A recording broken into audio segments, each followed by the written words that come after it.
Hello दोस्तों, मैं ऋषिंदर शुक्ला। अब चुनाव संपन्न हो चुके हैं, चुनाव के रिजल्ट्स भी आ गए हैं और चुनाव को लोगों ने देखा भी होगा। जनता जागरूक भी है, जनता ये भी जानती है। लेकिन मैं ये अपना वीडियो आपके साथ साझा इसलिए करूँगा, इसमें कोई नई बात नहीं होगी, लेकिन ये बार बार आपको रिमाइंड दिलाती रहेगी कि आपसे गलती कहाँ हुई और संगठन से गलती कहाँ हुई। तो मैं सबसे पहले सीटों से बात स्टार्ट करूँगा और फिर मैं एक दो चीज़ें आपको भी बताऊँगा जो धर्म सम्मत हैं, जो धर्म कहता है, और ये भी बताऊँगा कि कौन कौन ऐसे कानून हैं जिनमें अगर संशोधन कर दिया जाए तो ये वोट परसेंटेज कम होना, ये कम होना, भ्रामक प्रचार करना, ये सारी चीज़ें जो है जनता दूर रहेगी इनसे और चुनाव एक अच्छे होंगे। और फाइट जो है जब नैरेटिव्स के आधार पर ना लड़ी जाए तो वो अच्छी फाइट्स होगी और उसमें जो है जो चुन के आएगा वो फिर अच्छा काम करेगा, देश के लिए भी अच्छा काम करेगा। अभी नैरेटिव्स बहुत तैर रहे हैं। तो सबसे पहले मैं आता हूँ, इस इलेक्शन में बीजेपी ने 240 सीट्स ली हैं, 64 सीट्स का उसने लॉस किया है। कांग्रेस ने 99 सीट्स ली हैं, उसने 47 सीट्स बढ़ाई हैं। सपा ने 37 सीटें ली हैं, उसने 32 सीटों का गेन किया है। टीएमसी ने 29 सीटों में 7 सीटों का गेन किया है, 22 सीटें उसकी पिछले बार आई थी।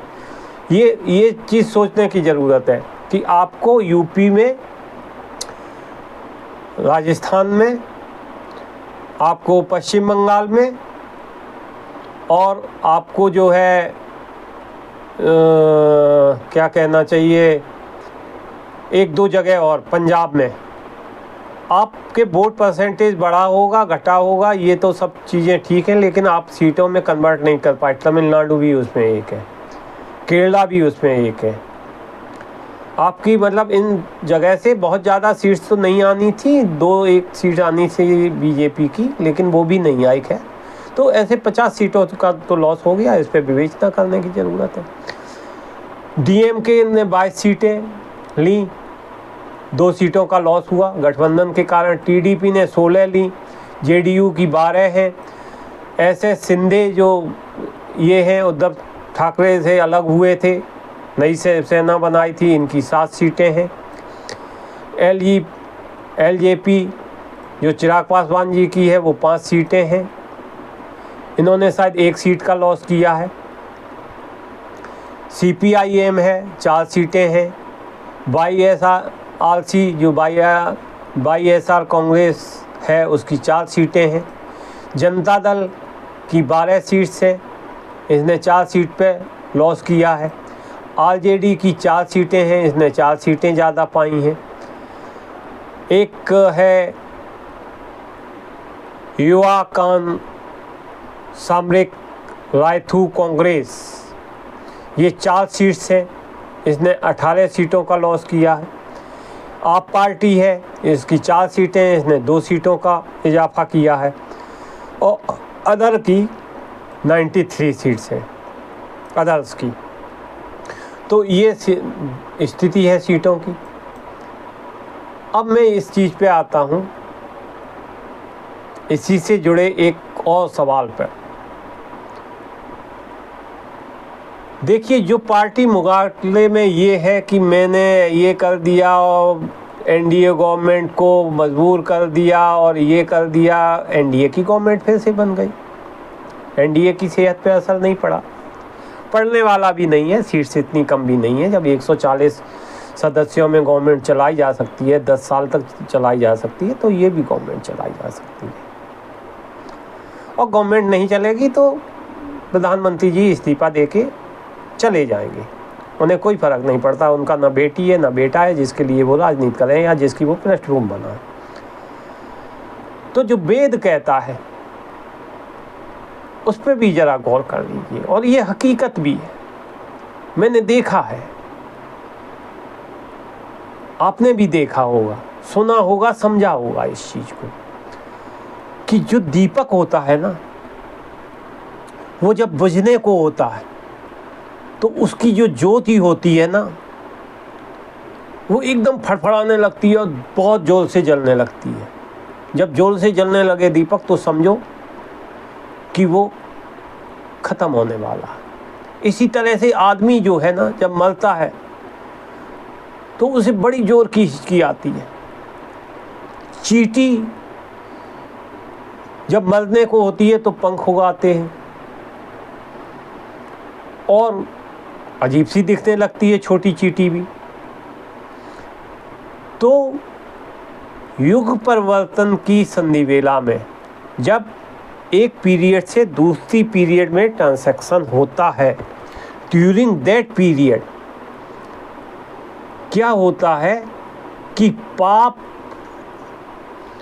का इतना प्रचंड, उग्र और भयानक रूप दिखाई देने लगता है कि जैसे कि सदियों में देखा क्या सुना भी ना गया हो, और दुष्टता तो परले दर्जे पे पहुंच जाती है।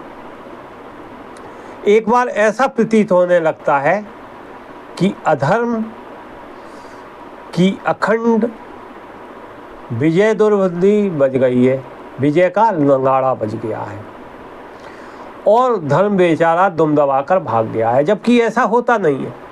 धर्म क्या है? कोई भी धर्म हो, कोई भी चीज़ हो दुनिया की, यूनिवर्सल ट्रुथ है।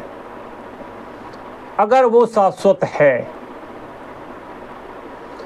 तो वो कछुए की तरह बिहेव करने लगती है। अपने पैर सिकोड़ लेगी, हाथ सिकोड़ लेगी, आप समझोगे कछुआ मर गया, क्योंकि दीप उस समय अधर्म की प्रज्वलित हो रही है, उसकी बहुत ज़्यादा चल नहीं रही है। लेकिन जब वो देखेगा तो वो फिर स्ट्रेंथन करेगा अपने आप में, फिर बाहर निकलेगा, फिर आपको दिखाई देगा। तो कछुआ मरता कभी नहीं है, संस्कृतियाँ भी नहीं मरती हैं।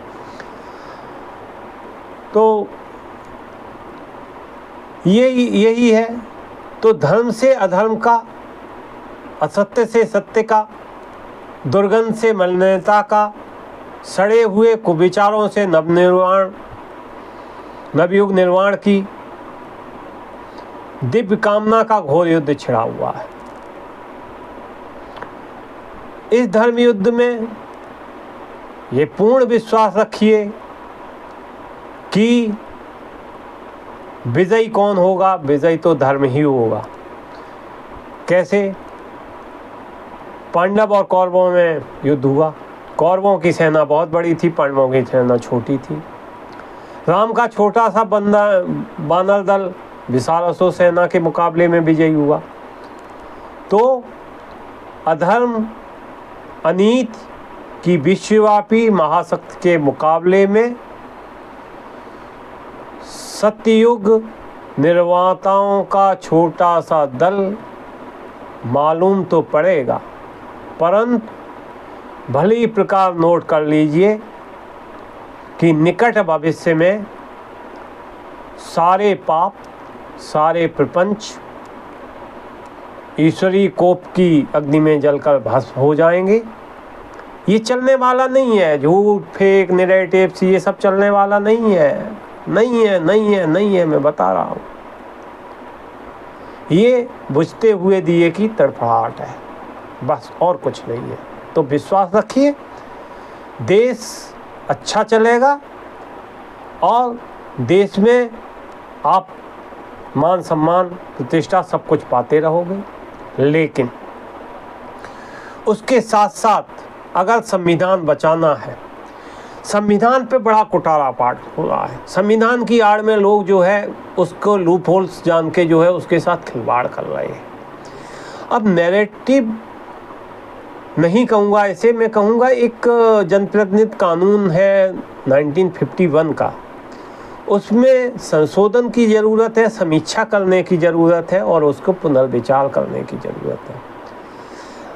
हम देख रहे हैं यार, ये तो चलो ठीक है कि एक पंजाब में एक सीट जीती है, शायद कहाँ से जहाँ से भी जीती होगी, लोग कहते हैं बेअंत सिंह का लड़का या नाती उस सीट से विजयी हुआ है। तो एक आतंकवादी का पुत्र जो है अब परिवार का सदस्य, ब्लड रिलेशंस, और लोकसभा में बैठेगा और ये कानून के वो करेगा। तो देखिए इस बारे में तो ये गलत चीज़ है। पिता का के कुकर्मों के सज़ा उसके बच्चे को नहीं दी जा सकती। बच्चा अलग भी हो सकता है, ये उसकी परवरिश पर निर्भर रहता है और उसकी सोच पर निर्भर रहता है। तो इस व्यक्ति को अगर लोग गलत कह रहे हैं, मैंने वीडियोस देखे, ये गलत कह रहे हैं लोग कि वो पहुंच गया साहब, उसने तो इंदिरा जी की हत्या की थी, ये हत्या की थी। वो बच्चा है यार, बाप ने करी थी, उसके ने बाप ने भूल करी तो वो नहीं करना। और हिंदू समाज में ये है कि आप प्रॉपर्टी तो ले सकते हो, पिता की विरासत को ले सकते हो, प्रॉपर्टी वगैरह को, लेकिन गुण तो आपको अपने हिसाब से क्रिएट करने पड़ेंगे। वरना गुण अगर आपके अंदर होते तो इंदिरा जी की तरह राहुल गांधी भी आज प्राइम मिनिस्टर होते। कहने का मतलब ये। खैर, लेकिन दो लोग जो पहुँचे हैं, इंजीनियर अब्दुल राशिद जम्मू से और पंजाब से ये अमृतपाल सिंह, इन पे तो भाई राष्ट्र की सुरक्षा को तोड़ने के धाराएं लगी हुई हैं, साबित नहीं हुई हैं, ये ट्रायल चल रहा है। और हमारे संविधान किसी भी आदमी को दोषी करार तो दे सकता है, लेकिन जब तक फैसला ना आया तो उसे अपराधी घोषित नहीं कर सकता, ये बात सत्य है। लेकिन ऐसे लोगों के लिए मेरी रिक्वेस्ट ये रहेगी, ऐसा नहीं होना चाहिए कि इनके ऊपर अगर केस भी लग रहा है तब भी इन्हें इलेक्शन लड़ने का अधिकार छीन लेना चाहिए, बिल्कुल छीन लेना चाहिए। क्योंकि ये जो है संसद में पहुंच जाएंगे और ये कल अगर वो तो अच्छा हुआ यार कांग्रेस की कम सीट्स आई, गवर्नमेंट बनाने का दावा पेश नहीं कर पाए। अगर इनकी सीट्स यही कोई 250-260 आ जाती तो ये आतंकवादी जो है, जो खुद इन पे केस चल रहा है, कल ये निर्णायक भूमिका में आ जाते और निर्णय करने लगते और संविधान के में संशोधन करने की समीक्षा करने लगते। तो ये चीज़ आपको बदलनी पड़ेगी। ये चुनाव आयोग को संज्ञान लेना चाहिए, कोर्ट को संज्ञान लेना चाहिए और हमारे नेताओं को भी संज्ञान लेना चाहिए। एक बात तो ये, मतलब जनप्रतिनिधित्व अधिनियम 1951 की विवेचना, उसमें कुछ बदलाव, कुछ चीज़ें उसमें ऐड कर दें, ठीक है। दूसरी चीज़ ये है कि जनता को जो है मतदान देने का वो कर दीजिए, कंपलसरी कर दीजिए, कंपल्सन बना दीजिए। जिस तरह से आपने जो है वो संविधान में संशोधन करके मूलाधिकार करे हैं, वैसे ये कर्तव्य बनाना चाहिए और मैंडेटरी कर्तव्य बनाना चाहिए। कर्तव्य तो बहुत सारे हैं लेकिन कर्तव्य फॉलो नहीं होते, मैंडेटरी बनाना चाहिए, पेनल्टी इस पे लगना चाहिए। तीसरा चीज़ 5 कानून और बनाने चाहिए। एक तो समान शिक्षा, समान नागरिक आचार संहिता, समान नागरिक संहिता, कोई नागरिक संविधान से ऊपर नहीं है, हर आदमी देश का है, इसलिए देश का संविधान एक ही तरह का है, इसलिए उसके ऊपर एक ही नियम लागू होंगे चाहे किसी कम्युनिटी का हो। दूसरा घुसपैठ नियंत्रण। तीसरा ये धर्म रूपांतरण जो किया जाता है ना, कन्वर्जन ऑफ रिलीजन, ये बंद होना चाहिए, अपराध की श्रेणी में आना चाहिए ये। और तीसरा होना चाहिए जनसंख्या नियंत्रण। 2 बच्चे से ज़्यादा जिसके भी हों उसको आप पनिश करिए। और ये नियम, चूँकि जनसंख्या नियंत्रण एक ऐसी चीज़ है जो अगर आप एकाएक लागू करोगे तो बहुत से लोग इससे नाराज़ होंगे, बहुत से लोग इससे, तो आप जो है 2024 से आप उन सारे लोगों पे लागू कर दीजिए, 2024 से आप कट डेट कर दीजिए बिल्कुल, कि इसके बाद आप बच्चे पैदा नहीं करोगे। 2024 तक जो भी बच्चे पैदा हो चुके हैं वो तो ठीक है, इसके बाद 2 से ज़्यादा बच्चे जिस भी व्यक्ति के पैदा हुए उसके कुछ अधिकार छीन लेना चाहिए। दूसरा जो नैरेटिव ये झूठ फैलाए जाते हैं, जनता को बरगलाया जाता है, जनता हमारी उतनी समझदार है नहीं, पढ़ी लिखी भी नहीं है, तो उसको, इस झूठ फैलाने वाले आदमी को भी ये भी कड़े से कड़ा कानून होना चाहिए और ये पनिशेबल गैर जमानती